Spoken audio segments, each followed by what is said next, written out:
Ciao a tutti amici, benvenuti a strumentimusicali.net. Sono qui, come spesso sta capitando, a fare questo video comparativo, diciamo, se si può dire, se si dice comparativo, credo di sì, tra questi sintetizzatori di fasce di prezzo proprio diverse fra loro. È una cosa voluta questa per cercare di così chiarirci le idee su quello che può essere poi il budget che ci va di spendere nel momento in cui vogliamo comprare un sintetizzatore analogico. Sono synth analogici, polifonici, una categoria ben precisa di sintetizzatori che io ritengo, così almeno nel mio caso, sono quelli che utilizzo di più, anche non analogici, cioè nel senso i suoni che tendo ad utilizzare normalmente io sono suoni polifonici. E quindi questi sintetizzatori sono quelli che mi interessano. Poi chiaramente faremo anche i monofonici, anzi se avete delle idee, se ci sono dei prodotti in particolare che vi interessa provare a magari confrontare, se vi fidate del mio giudizio, scrivete che poi vediamo, insomma qui con strumentimusicali.net cercheremo, no, di soddisfare ogni possibile richiesta.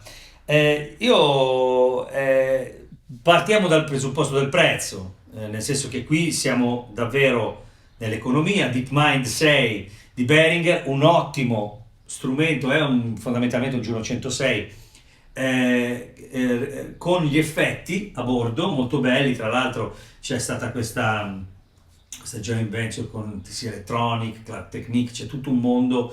Infatti da quel punto di vista lì il sound design di questo strumento è fatto veramente bene, perché hanno sfruttato tutte le possibilità che ci sono qui dentro al top. Secondo me c'è anche il DeepMind 12, ma lì poi dipende un po' dalle esigenze che avete. Io qui non lo so, mi sembra uno strumento molto intelligente per quello che costa e suona nel senso che adesso io vi ho fatto sentire, questo è un esempio, no?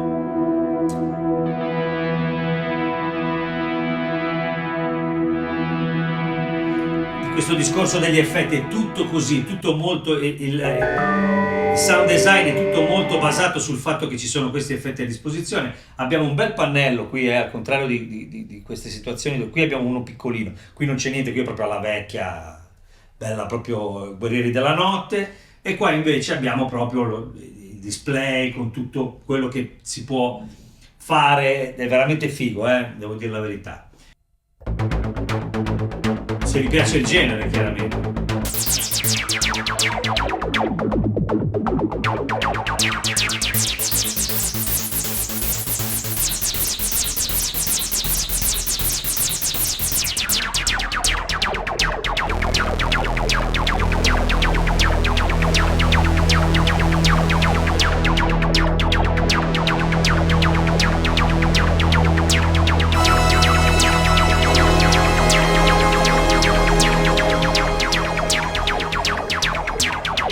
Poi arrivano le astronavi spaziali e ammazzano la gente. Però vabbè, comunque, quella lì è la, la- la- la situazione. Oggi mi sentirete fare delle cose così. Io, chiaramente, essendo cresciuto negli anni '80, ho visto tutti i film, quelli dove queste cose venivano fatte per creare atmosfera, in film di quarta categoria, ma anche invece poi in film fantastici, come poi sappiamo. Vangelis è un esempio di arte, no? Della sintesi all'interno dei film. Adesso ho fatto una digressione che riguarda i film perché penso che sia essere circondati dai synth in qualche modo porti chiunque in un mondo un po' visionario, no? E quindi anche immaginifico, filmico.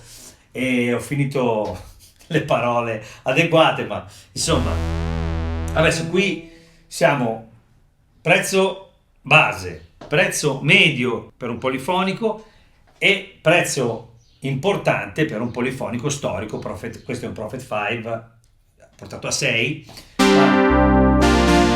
parte da lì, l'idea è quella lì, insomma, è questo qui.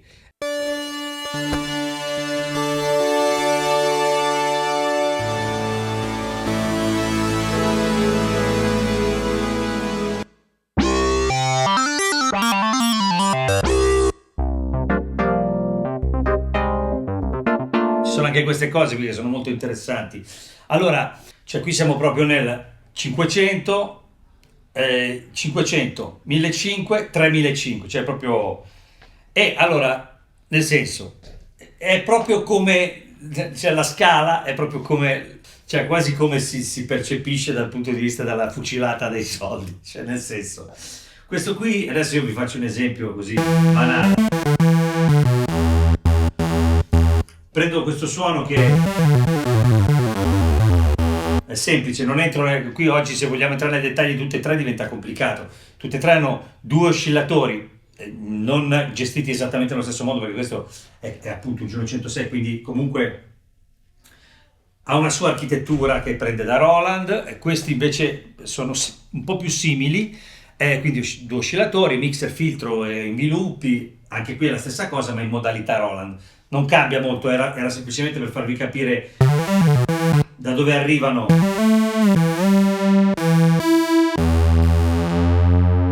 Ho aumentato il portamento.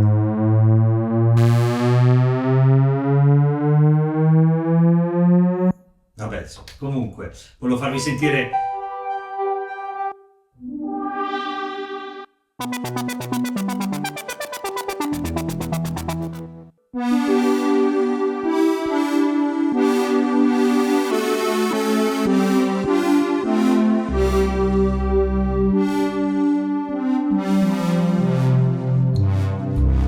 La sonorità c'è, non manca, chiaramente avete meno. Questo straborda proprio in modo anche un po' quasi estremo, cioè nel senso che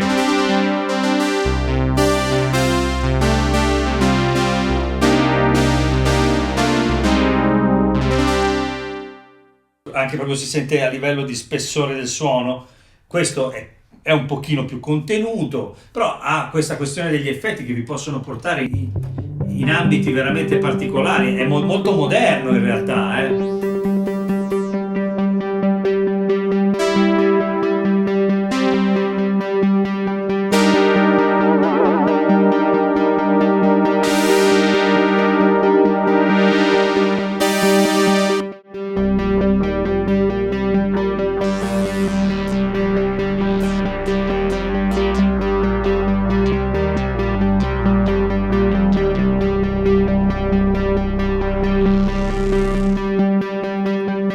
tantissimi arpeggi, tantissime cose di questo genere.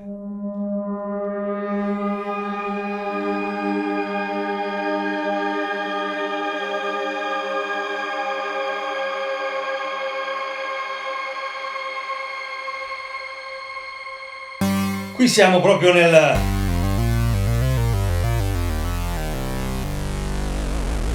E questa cosa qui, ragazzi, è una cosa che, allora ve lo dico, nella mia esperienza che con i sintetizzatori non è quella che ho in altri ambiti, ma ho usato i sintetizzatori spesso in ambito produttivo, ho acquistato imitazioni di sintetizzatori importanti, e allora ci si avvicina, però poi alla fine la pasta di quelli che costano tanto, della componentistica importante, è vero che magari, scusate, è vero che magari non è quella di una volta, mille discorsi, questi suonano un pochino più aperti, è anche vero che quelle macchine bisognerebbe poterle aver ascoltate quando nel momento in cui sono uscite dalla fabbrica, sono tante le cose da considerare. Noi siamo nell'area digitale, quindi sentiamo tutto in un modo molto più pulito, estremamente dettagliato, e quindi abbiamo la sensazione che sia tutto un po' più frizzante, però io qui sento una pancia che è veramente importante, non che qui non la senta, perché in realtà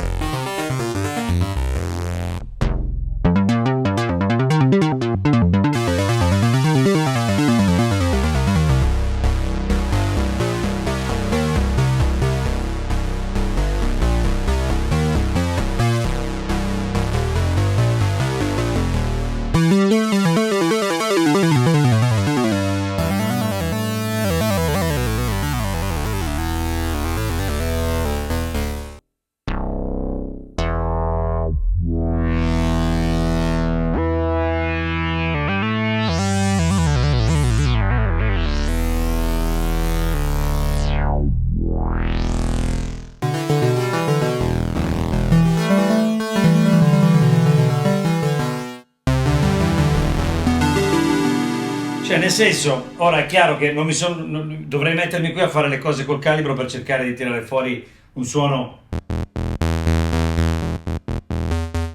Queste erano tutte queste modalità per cui i suoni se ne vanno, i vari oscillatori possono suonare da una parte e dall'altra e quindi si creano queste situazioni. Però nel senso, io volevo farvi arrivare all'idea che comunque non è che con questi tre strumenti non si possa tentare di fare qualcosa di simile. Poi ora magari passiamo a quello che è poi un ragionamento più sul sound design e tutto il resto. Però comunque stiamo parlando di strumenti validi, cioè in tutti e tre i casi. Ora, ripeto il discorso che ho fatto prima, se volete andare sul sicuro per quello che riguarda poi il fatto che uno strumento con una voce importante possa arrivare alla fine di un processo di produzione ancora integro, ancora importante nel brano, per quella cosa lì purtroppo ci vuole la qualità. Questo ve lo dico, questo è quello che io ho, come dire, sperimentato personalmente. Poi è vero anche che ho provato strumenti vecchi di sintesi e avevano, non so come mai, ancora più impatto da quel punto di vista. Però dall'altra parte non avevano la freschezza che hanno quelli che fanno anche le imitazioni di quelli vecchi, perché secondo me potrebbe anche essere proprio quello che è successo dal punto di vista, da tutti i punti di vista dell'idea musicale, dei materiali, della qualità dei componenti. Io non posso entrare nel dettaglio di questo perché qui ci vogliono dei tecnici seri che conoscono bene le macchine. Io le ascolto, le suono, le utilizzo, faccio il musicista. Quindi mi rendo conto che con uno strumento così posso arrivare lontanissimo, con uno strumento così posso arrivare lontano, con questo qui posso cominciare a dire vabbè, non mi preoccupo di niente. Poi c'è lo stile invece, che quello è un altro discorso. Questi sono tre strumenti diversi. Questo ha tutta una questione proprio di questo tipo.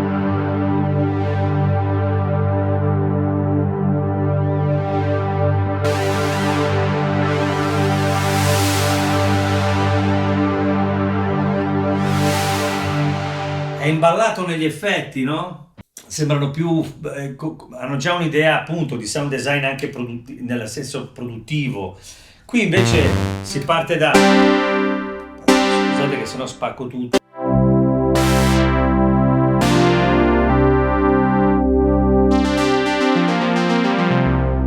Ma anche qui ci sono.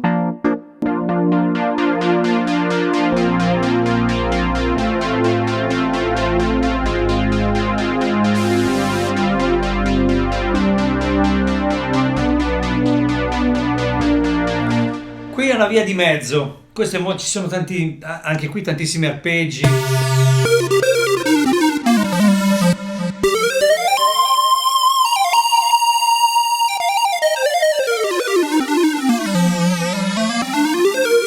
È diverso il sapore. È una via di mezzo fra le tre cose, no? Qui siamo proprio nel vintage.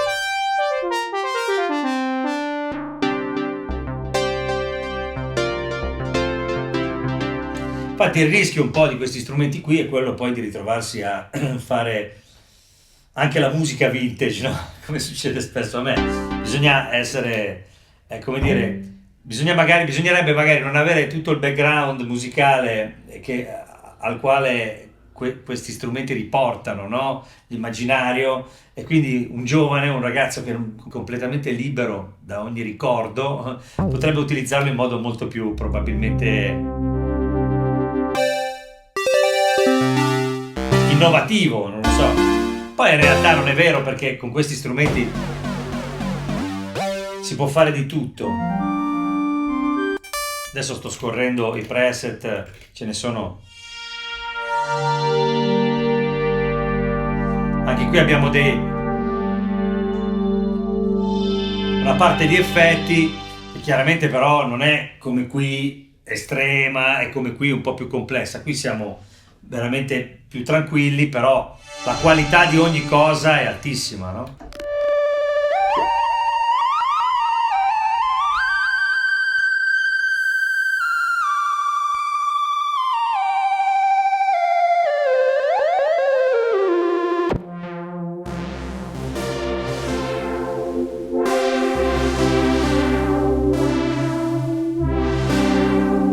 super suono.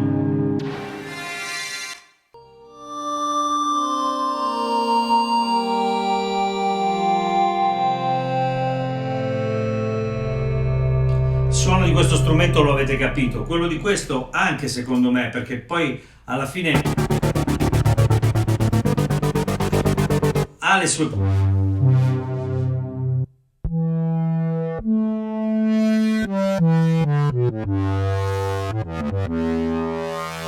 ha i suoi punti di forza proprio nella possibilità degli effetti, e qui siamo di fronte a uno strumento che, per esempio, per il prezzo che ha, per una condizione live dove il synth è importante, deve avere carattere e una bella voce, questo è un buonissimo strumento, perché qui vai a suonare qualsiasi cosa devi fare, poli o mono, comunque ha un'impronta, diciamo, pro. Anche qui va benissimo, però non lo so, qui forse ci metterei di meno a farmi delle cose. Se poi invece volete una cosa che potete portarvi dal vivo, ma secondo me in particolare in studio per fare produzione musicale, allora uno strumento così, visto con un occhio nuovo, diverso e ampliato, è uno strumento con veramente un altro...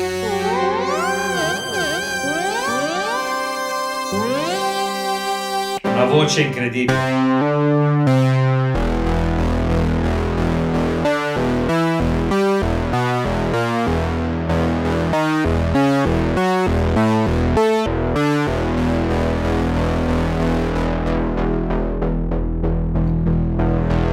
Proprio il carattere che è quello lì. Poi per ognuno di questi c'è un mondo a parte, arpeggiatori, chi ha il sequencer, chi ha lo step sequencer, tutte queste cose qui ormai sono integrate in questi strumenti, bene o male ci sono sempre.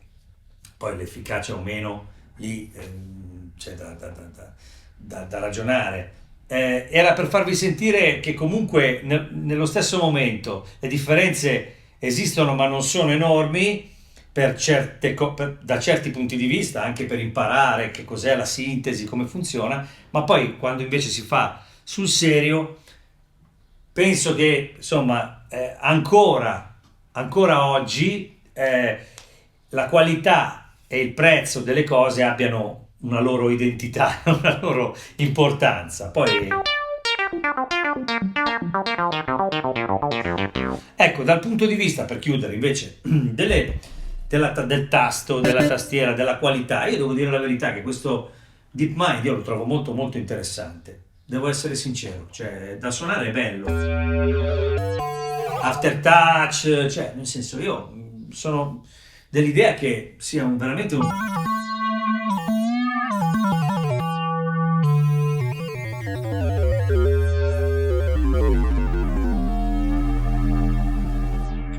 strumentone.